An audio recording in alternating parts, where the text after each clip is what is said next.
En fait, je pense avoir compris mon problème. En fait, je suis pas passionné d'auto. Je crois qu'en fait, j'ai juste une passion pour acheter les voitures que plus personne ne veut. Parce que celle-là, elle fait fort, hein, dans le genre.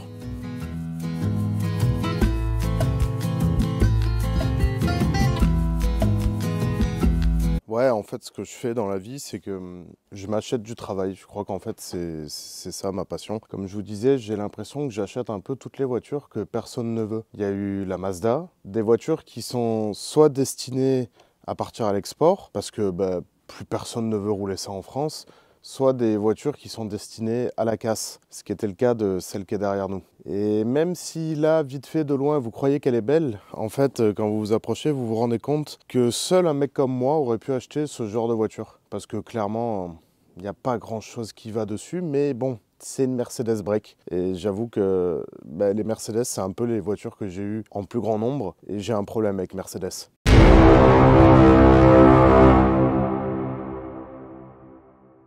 Allez, je vous fais le tour de ce magnifique break W203 ou S203 vu que c'est un break. Et vous allez voir que je sais pas pourquoi j'ai acheté ça. Mais bon, enfin si, je sais pourquoi j'ai acheté ça. Parce que je me suis séparé de mon ancien daily qui était un Lincoln Navigator, un gros SUV américain. Parce que j'ai arrêté le drift avec la Corvette, j'ai arrêté le drift avec les gros événements sur circuit. Et je n'avais plus besoin de ce gros véhicule tracteur dans lequel je pouvais mettre toutes mes 20 roues pour aller sur les événements.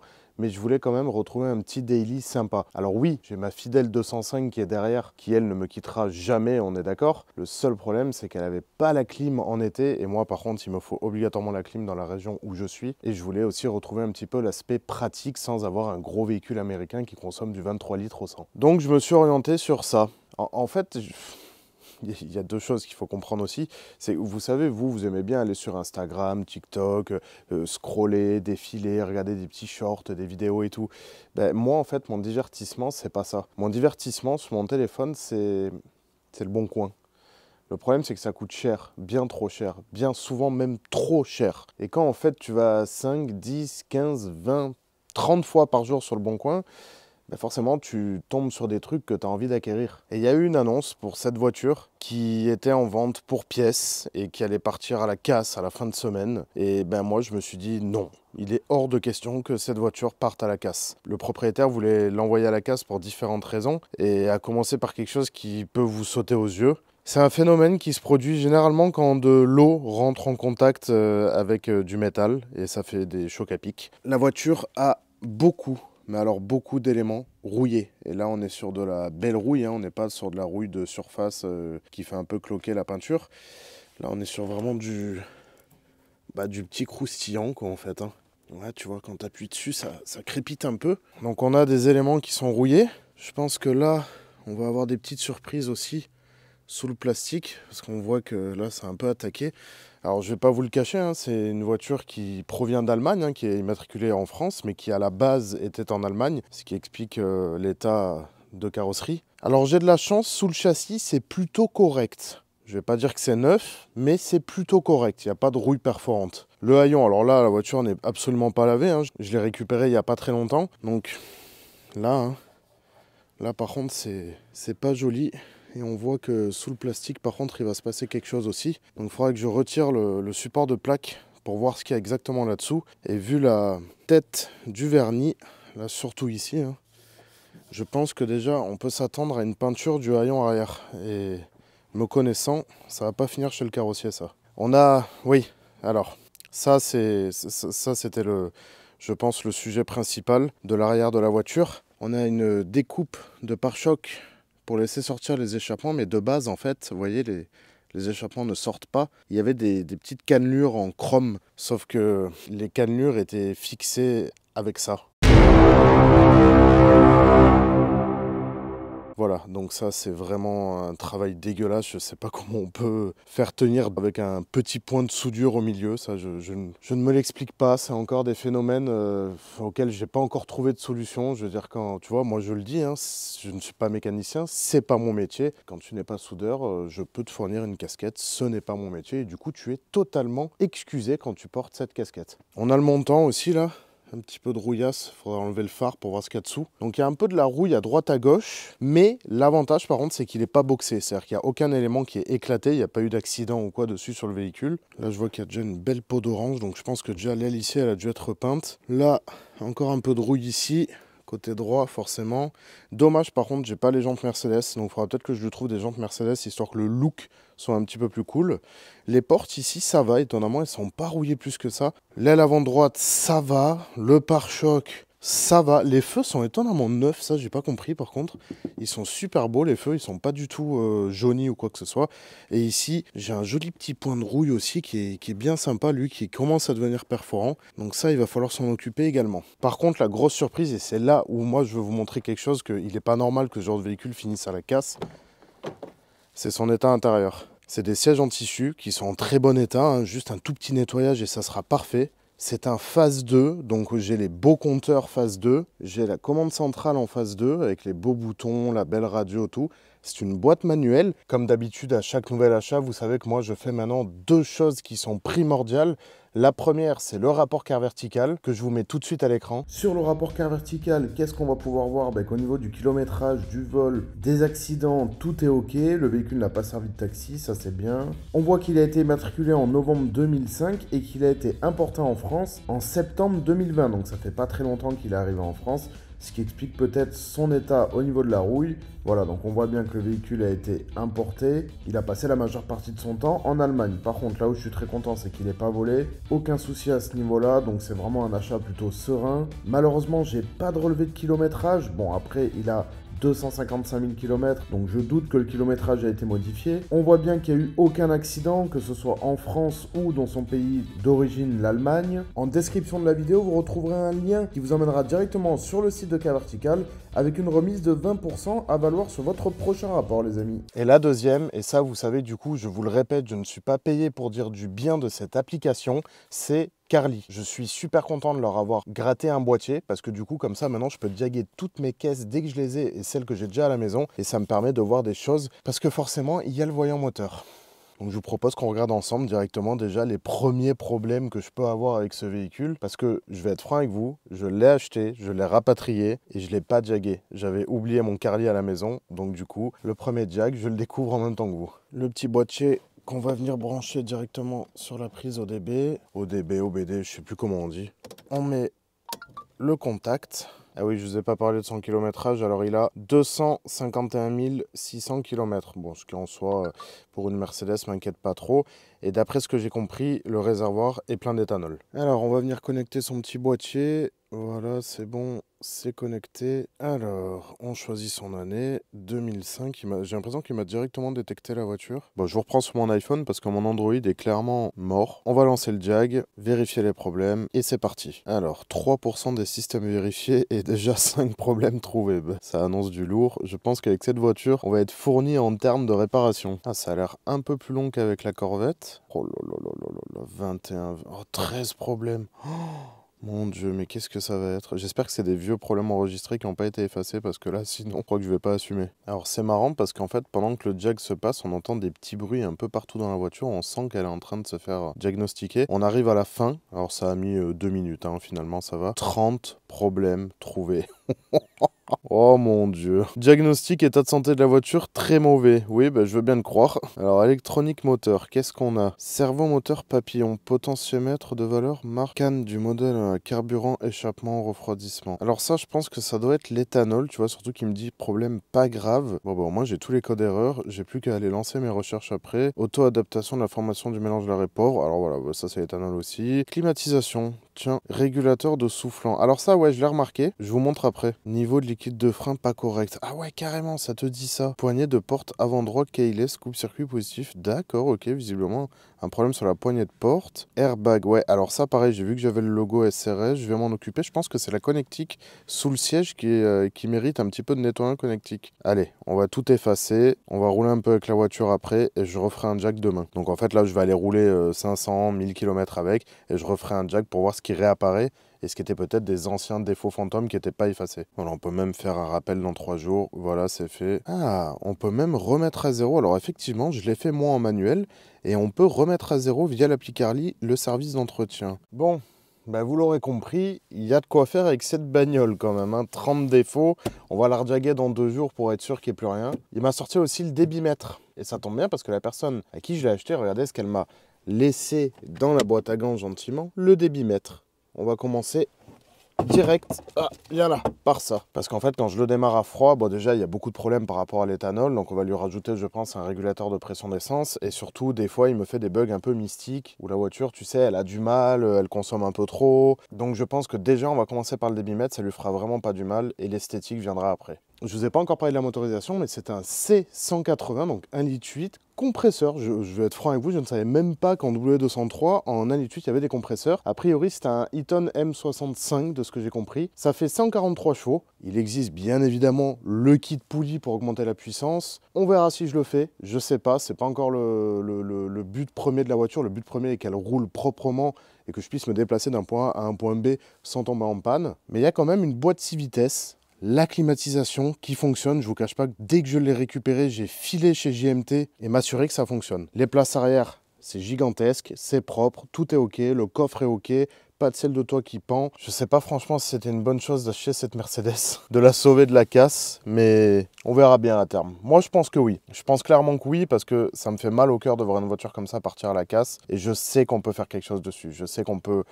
la restaurer, je sais que ça roule excessivement bien, je sais que c'est fiable. Bon, mis à part, oui, le truc de chauffage, en fait, c'est que j'ai remarqué, il n'y a pas de progressivité, c'est-à-dire que c'est soit tu as 18, soit tu as 26. Le problème, c'est que dès que tu es à 18 et que tu passes, hop, le premier cran, ben, tu as 26.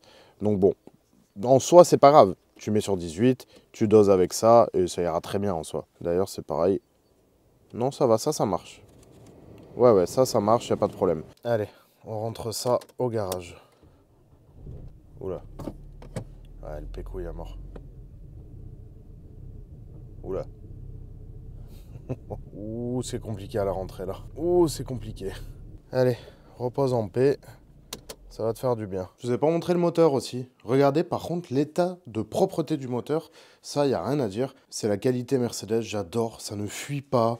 C'est fiable, c'est propre, ça reste quand même accessible. Bon, je pense que le débitmètre va nous faire un peu rigoler parce qu'il est quand même ici. Il y a une grosse durite dure qui est devant. Il faut démonter un peu toute la boîte à air. Ça va être un peu merdique, mais bon, on va prendre le temps. Mais il faut le faire dans tous les cas. Au passage, on va en profiter. Pareil, je suis pas rémunéré pour dire du bien de la marque. Mais ils m'ont envoyé tout ça pour tester, Ryobi. Par contre, ils m'ont envoyé un truc super cool. Un spot sur batterie pour pouvoir justement éclairer les baies moteurs quand tu travailles. Et ça, j'avoue que c'est super cool parce que dans mon garage, vous voyez, quand je travaille, alors là, j'ai pas besoin d'aller chez GMT pour faire des opérations comme ça, hein. C'est du basique, je peux le faire chez moi tranquille, j'ai pas besoin de pont ou quoi. Mais j'avoue que je suis super content d'avoir quand même ce type d'équipement. Ils m'ont envoyé, vous voyez, un cliquet électrique, une boulonneuse, un compresseur, un aspirateur, un Karcher. Et en vrai, je vais être franc avec vous, pour le moment, je suis super satisfait des outils. Moi, en fait, de base, je travaillais déjà avec du Ryobi.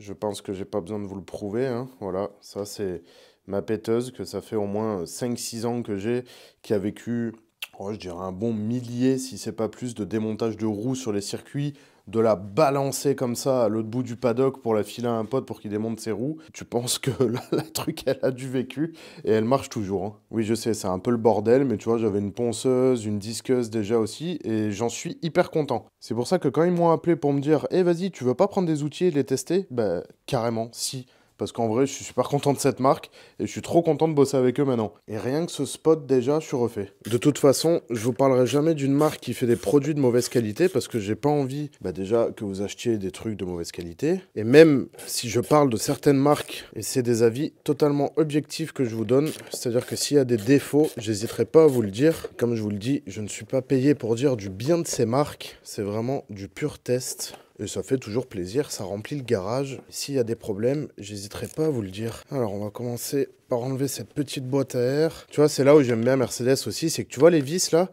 elles ne s'enlèvent pas, c'est-à-dire qu'elles sont fixées à la boîte à air. Donc quand tu enlèves ton capot, tu risques pas de faire tomber tes vis dans la baie moteur. Et voilà. Quel joli filtre à air, tiens, qui a l'air un peu récent quand même. Enfin, il est pas trop vieux, il est pas en si mauvais état. Alors déjà, tu vois, je me rends compte d'une chose, bah, c'est que le MAF, il était débranché. Donc c'est peut-être pour ça aussi qu'elle galère un peu à tourner. Elle devait être sur sa carto de sécurité. Alors en fait, il faut que j'enlève ça pour accéder à la vis qui est là. Mais ça ça a l'air d'être la durite rigide qui est derrière et qui va au compresseur. Oh là là, la galère. Mais pour enlever ça... Oh là là, c'est... Ah ouais, là par contre, c'est pas facile, ouais. Pas cool, Merco, là. Ah, le MAF bouge. Bon signe. Première vis, ok. Ouais, donc t'as bien, en fait, la durite qui vient par-dessus le MAF, le prendre. Ah ouais, j'aime ça, quand t'as l'outil qui passe pas dans le trou, là. Pour les bienfaits de la monétisation de la vidéo, j'ai dû couper le passage où je retire la boîte à air et le MAF. C'était très agréable. Voilà, le chantier. La boîte à air est retirée, le MAF est retiré. Il est où? Il est là. Oh là là, je suis fatigué, ça y est. Donc l'ancien MAF est là. Je vais réinsérer le nouveau. Je vais remettre la boîte à air, si j'y arrive, hein, sinon tu resteras là. Mais là, Merco, je vous aime, hein. Mais clairement, normalement un MAF, t'en viens pas à faire tout ça pour le changer. Par contre, ça m'a permis de voir une chose. Regardez qui c'est qui est là. La petite poulie du compresseur. Et on l'aperçoit vite fait. Oh, l'avantage, par contre, c'est que pour le changer, celui-là, ça devrait pas être compliqué. Oh, le système de piping. Putain, Merco, vous êtes vraiment dans le futur, des fois. Vous prenez vraiment la tête.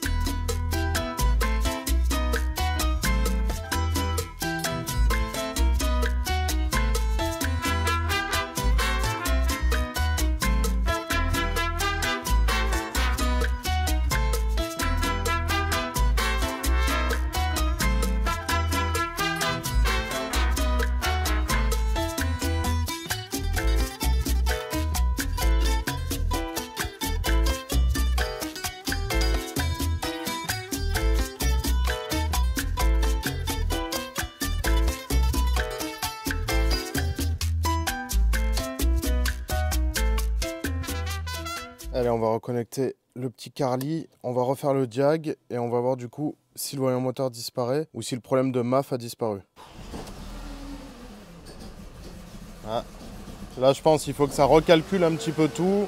Je touche pas à l'accélérateur, mais le voyant moteur n'est plus présent. Et ça, c'est cool. Donc ça, tu vois, ça vient de me faire économiser 150 balles de diagnostic dans un garage. C'est tout petit, ça va rester dans la coudoir et c'est plutôt satisfaisant, je vous avoue, quand même, de diaguer sa voiture, changer le MAF, revérifier derrière et la voiture est réparée. Regardez, toujours pas de voyant moteur, la voiture tourne rond. Alors j'ai pas eu tapé dedans parce qu'elle est froide, mais opération rondement menée. Et en plus, j'avais négocié un petit code promo avec Carly. Je vous mets tout dans la description. Ce boîtier, je t'annonce, c'est pas une chinoiserie que tu trouves sur AliExpress et ça marche super bien. Je suis trop content. C'est déjà un bon début. Maintenant, l'esthétique. Concernant l'esthétique, on va faire très simple. Quand je dis très simple, c'est-à-dire que je ne veux pas que ce soit la plus belle. C'est une voiture qui va me servir pour me déplacer occasionnellement. Je veux qu'elle soit belle de loin, mais loin d'être belle. Donc, on va utiliser la bonne vieille méthode de je vais poncer la rouille, je vais traiter la rouille avec de l'anti-rouille, je vais lisser et je vais peindre directement et essayer de faire un raccord tant bien que mal. Attention, encore une fois, je ne suis pas peintre, loin de là d'ailleurs. Ça va que c'est quasiment que en bas de la voiture, sauf le haillon où là, par contre, il va falloir que je m'applique. Mais dans un premier temps, je vais faire un essai, soit sur l'aile, soit sur le bas de la porte, pour voir comment ça réagit. Et là où il y aura des petits trous, ben forcément, il faudra mastiquer un peu. Genre là, je vais être un peu obligé de poncer et de venir reboucher le petit trou. Donc ça, c'est mort. J'ai envie de commencer à faire le premier essai sur l'aile. Je vais voir si j'arrive à dégrafer un petit peu le pare-choc pour venir mettre mon anti-rouille. Un petit coup de mastic, ponçage, petit coup de bombe et on va voir ce que j'arrive à faire. Le problème, en fait, c'est que tu as deux vis là, qui tiennent le pare-choc et les vis sont complètement fondues de rouille avec le support du pare-choc, quoi. Donc là, je sais pas trop, j'ai pas envie de le péter, en fait.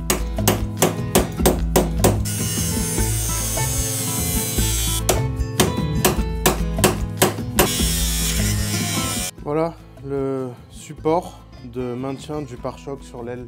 Donc, qui sert plus à rien, en fait. Ouais, bah tu vois, c'est pas joli, hein. Presque, j'aurais dû remplacer l'aile. Regarde le support. On se débrouillera, hein. Ça reste qu'une aile, mais ça va le faire. Non, je suis confiant. Pas cher.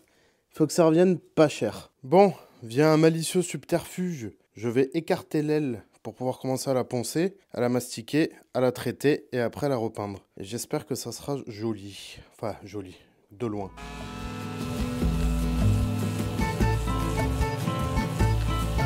Ouais, je sais, c'est pas le bon disque, mais je m'en fous. Alors, pour stopper la rouille et la transformer, moi j'utilise ça, du produit Julien. Ça fait des années que j'utilise ce truc. Soit tu le badigeonnes au pinceau directement sur la rouille, soit ça existe aussi en bombe.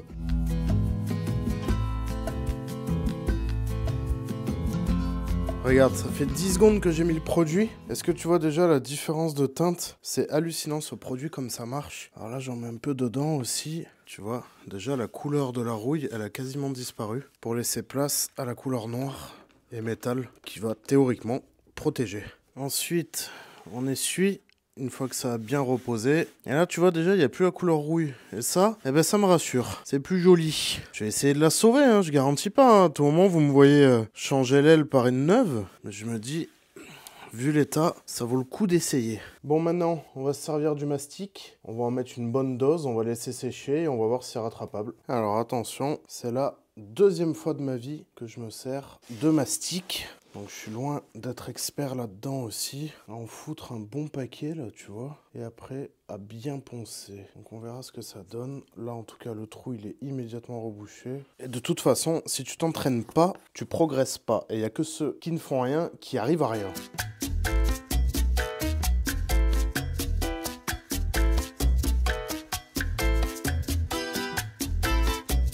Bon, c'est pas parfait.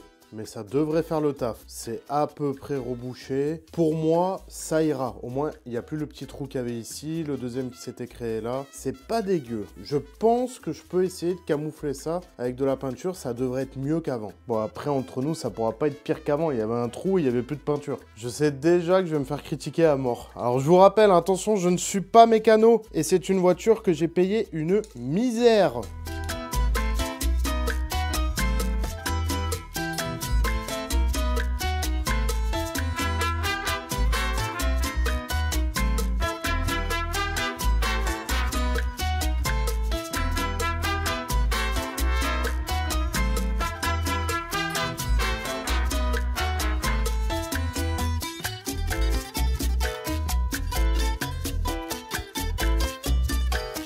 Alors pourquoi je me sers du décapeur thermique? Tout simplement pour accélérer les temps de séchage. Je fais chauffer la peinture parce que je fais de très fines couches. Et en faisant beaucoup de fines couches, avec ça, j'arrive à les faire sécher ultra rapidement. C'est plutôt pas mal, là. Je suis plutôt content.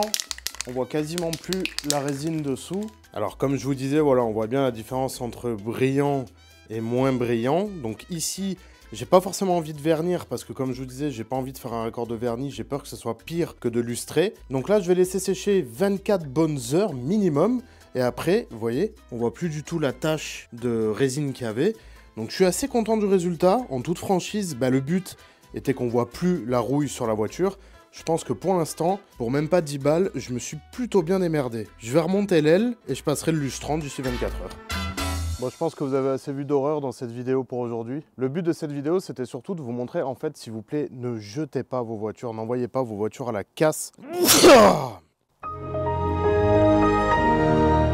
Oh, quand il n'y a pas grand chose à faire pour les restaurer. Là, je dis pas que c'est une restauration, hein. Je suis très loin de faire une restauration sur cette voiture, mais c'est juste la rendre un minimum propre et régler les petits problèmes qui coûtent pas cher pour pouvoir lui passer le CT et rouler avec tous les jours. Moi, clairement, je vous le dis, cette voiture, ça devient mon nouveau daily. Je vais vous épargner les différents passages où je vais continuer à repeindre, à traiter la rouille et tout. Je me suis commandé 2 disques et 2 plaquettes neuves à l'avant parce que je les ai trouvés un petit peu usés. Je vais pas vous faire une vidéo sur ça parce que clairement, des changements de disques et plaquettes, il y a un peu plus passionnant sur YouTube. C'était surtout pour vous faire comprendre, ne jetez pas vos voitures quand il n'y a pas grand chose à faire. Si vous aussi, ça vous est déjà arrivé de récupérer des autos qui allaient partir à la casse et que vous roulez tous les jours aujourd'hui avec, dites-le moi dans les commentaires. Au moins, ça me montrera que je suis peut-être pas le seul assez bête pour faire ce genre de choses. Mais je comprends pas comment on peut jeter un tel véhicule sachant qu'il roule à la perfection. Voilà. Je vais lui faire encore 2-3 petits trucs, vidange, disques, plaquettes, et qui certes, quand tu t'approches le nez dessus, est pas très beau. Mais bon, il n'est pas fait pour ça. Hein. On va dire que moi, je vous ai dit, je veux qu'il soit beau de loin. Si je veux aller m'amuser avec une belle voiture, j'ai la Corvette qui est juste derrière. Donc pour ça, j'ai ce qu'il faut. Mais pour tous les jours, ce véhicule, il est parfait. Alors ne jetez pas vos voitures, s'il vous plaît. Ou alors donnez-les-moi. Ça fera un heureux. Même s'il y en a peut-être une qui va commencer à gueuler là d'avoir autant de bagnoles dans le jardin. Non, ne me les donnez pas. Mais donnez-les à d'autres personnes qui savent justement les réparer et qui leur donneront une deuxième vie. Si la vidéo vous a plu, vous savez ce qu'il vous reste à faire. Je vous demande juste de vous abonner à la chaîne. C'est tout ce que je vous demande. Un petit clic en bas de la vidéo. Et je vous dis à bientôt dans la prochaine vidéo, les amis. Allez, salut!